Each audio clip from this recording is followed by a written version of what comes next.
ഒരു മാസമായിട്ടും കുടിവെള്ളമില്ല. Water authority office ഉപരോധിച്ച് നാട്ടുകാർ. മതിലകം പഞ്ചായത്ത് പ്രദേശത്ത് ഒരു മാസത്തോളമായി കുടിവെള്ള വിതരണം തടസ്സപ്പെട്ടതിൽ പ്രതിഷേധിച്ച് നാട്ടുകാർ മതിലകം വാട്ടർ അതോറിറ്റി ഓഫീസ് ഉപരോധിച്ചു.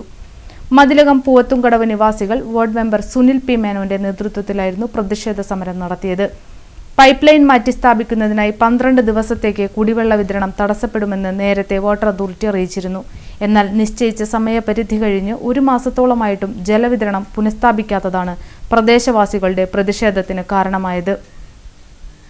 കുടിവെള്ളത്തിനായി കടുത്ത ബുദ്ധിമുട്ട് നേരിടുന്ന സാഹചര്യത്തിലാണ് നാട്ടുകാർ പ്രതിഷേധവുമായി രംഗത്തെത്തിയത്.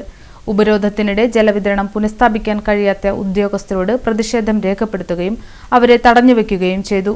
തുടർന്ന് ഉദ്യോഗസ്ഥരും സമരക്കാരും തമ്മിൽ വാക്കേറ്റമുണ്ടായെങ്കിലും പോലീസ് ഇടപെട്ട് സ്ഥിതി ശാന്തമാക്കി. 2 ദിവസത്തിനുള്ളിൽ കുടിവെള്ള വിതരണം പുനഃസ്ഥാപിക്കുമെന്ന് അസിസ്റ്റന്റ് എഞ്ചിനീയർ പോലീസിന്റെ സാന്നിധ്യത്തിൽ ഉറപ്പു നൽകിയതിനെ തുടർന്ന് സമരം അവസാനിപ്പിച്ചു. സമരത്തിന് RM Jaleel, Naseema Noufal, Reena Sahadevan, Sijini Girish, Geetha Viswanathan, Kunjikurumba, AM Shamidan, PR Rajesh, MH Sharafu, Joshy Louis എന്നിവർ നേതൃത്വം നൽകി.